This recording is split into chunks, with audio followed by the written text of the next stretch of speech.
Pretend, welcome to your third lesson on analytical geometry, and today we're going to look at analytical geometry in straight lines. We're going to look at determining the equation of a straight line, and you have already had to determine the equation of a straight line when we did functions. But now we're going to talk about two ways of determining the equation of a straight line. And a straight line can be represented in standard form as y equals mx plus c, and this one you're very familiar with. Or we can also calculate the equation of the straight line by using this formula, which many of you have not seen. Y minus y1 equals mx minus x1. And on both of these graphs we have an m, which you should know is your gradient, and your gradient is calculated by delta y over delta x, which means the change in y divided by the change in x. C on this equation is represented by the y-intercept. How do we determine a y-intercept? Well, it either crosses the y-axis, or we can be given it as a set of coordinates. And remember, a y-intercept always has a 0 in the x value. And lastly, this x1 and y1, which I've also labeled as x1 and y1 here, refers to a point on a line that is given. If I was going to use this equation and I wanted to determine the equation of the straight line, this black y and that black x wouldn't be substituted for. And I'll show you an example of how to use both of these equations, and you can choose whichever one suits you better. So let's do some revision on lines and gradients. Remember that parallel lines, the gradients of the lines are equal to one another. If I have perpendicular lines, the gradients are negative reciprocals of one another. It also means that when I multiply the gradients together, my product is -1. If I have a vertical line, so this blue line is my vertical line, it is always perpendicular to the x-axis. Here it hits the x-axis at 90 degrees. Can you remember that the gradient of a vertical line is undefined? And the equation of a vertical line is always determined by x is equal to the constant. What do I mean by the constant? I mean that any point along this line, the x value or the x coordinate will be the same. So up here, for example, I would have 2 and 5, and down here I would have 2 and -5. And where it crosses the x-axis, I would have 2 and 0. So the x value doesn't change, but the y value changes. So the equation is always x is equal to the constant, being x is equal to the constant x value. That's vertical lines. Horizontal lines, being my blue line here, is perpendicular to the y-axis. That means it hits the y-axis at 90 degrees. The gradient of horizontal lines is 0. And the equation of a horizontal line is always y is equal to the constant. And what do I mean by the constant? I mean that any point along this line, the y coordinate doesn't change. So for example, here I would have -5 and 2. And over here I would have +5 and 2. The x coordinate changes, but the y value is constant. Just like if I hit it here at the y-intercept, what would my coordinate be there? It would be 0 and 2. So my y coordinate is constant. That's why for horizontal lines, it's always y equals the constant. And for vertical lines, because my x coordinate is constant, it's always x is equal to the constant. Let's look at example 1. It says, determine the equation of the straight line which A is parallel to the line y equals 2x plus 5 and passes through the point 4 and 5. So I'm going to use my two equations, the one that you're familiar with, y equals mx plus c is what I'm going to start with.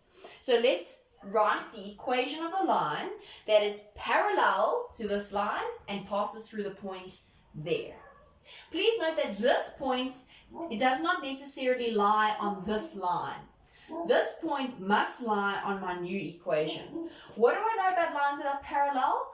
I know that the gradients are equal. So my new gradient is 2 because they're parallel. Let's substitute what we can. Instead of writing m, I can write 2. And what can I write in place of y and x? I can write my coordinates. So my y coordinate is 5 and my x coordinate is 4. What does this mean I must solve for? It means I must solve for c, my y-intercept. 2 times 4 is 8.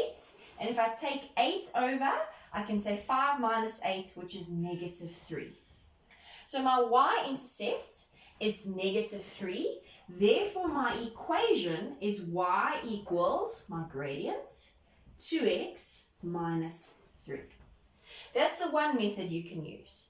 Now I'm going to use my second method, which said that y minus y1 equals mx minus x1.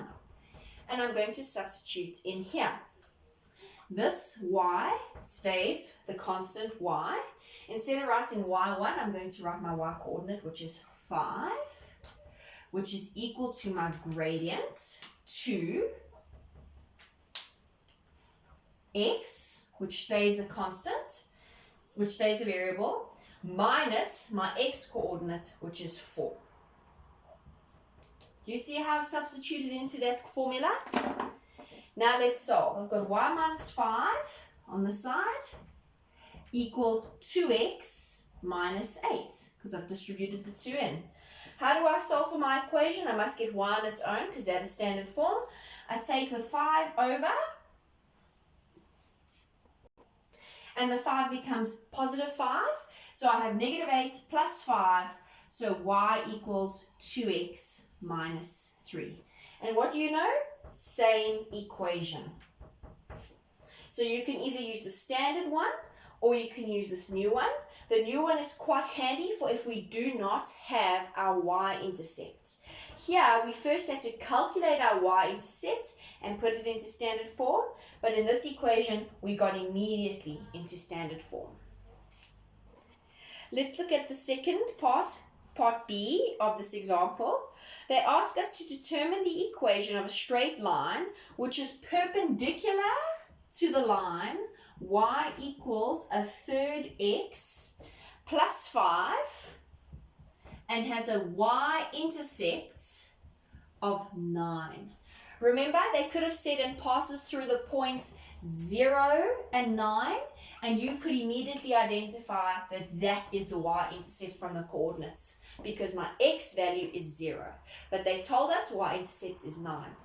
Right, what do we know about the gradients of perpendicular lines? They're negative reciprocals of one another. So I'm going to change the sign from a positive to a negative, and I'm going to find the reciprocal of a third, which is just 3.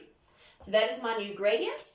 Easy peasy lemon squeezy. If I had y equals mx plus c, I'm choosing to use this equation because I have the c, I have the m, I can just substitute in. So I have y equals negative 3x plus 9. And that is my answer. Question C says, determine the equation of a straight line which is parallel to the x-axis and passes through the point 1, 4. So I want to explain to you. If I had a Cartesian plane with my x and my y, and I had a line that was parallel to the x-axis, that must mean it must run vertically. If it passes through the points 1 and 4, can you determine where this line would pass? Do you agree that it would pass above the x-axis? Because my y-coordinate is positive. So, for example, 1 and 4 would lie on the line over there. What is going to be my constant on this line? Do you agree that no matter where I put a point, perhaps over here, my y-coordinate is not going to change? My y is my constant. It passes through the y-axis at 0, 4. So what is the equation of this line that is parallel to the x-axis? It is y equals 4. Don't forget that the gradient of this parallel line to the x-axis, this horizontal line, is 0. And question D, the last part of this example, says determine the equation of a straight line which is parallel to the y-axis and passes through the point 1 and 4. So if I have a Cartesian plane and it's parallel to the y-axis, do you agree it's going to be a vertical line? And it must pass through the point 1 and 4. So I wonder if you can see that this line must pass on the right-hand side of the y-axis because my x-coordinate is positive. So for example, I would have my x-coordinate being 1 and 4 over there. And what is going to be the constant coordinate along this graph? Do you agree it's going to be the x value? Because even down here, I could have 1, but my y value would be negative 4. And where does it cross the x-intercept? At 1 and 0. So the 1, the x value is the thing that remains constant. So the equation of this blue line that is parallel to the y-axis is x is equal to 1. Remember, what is the gradient of this line? The gradient of this line is undefined. And that is the end of your lesson 3. Please can you go and do exercise 3 for today. Goodbye, grade 10s.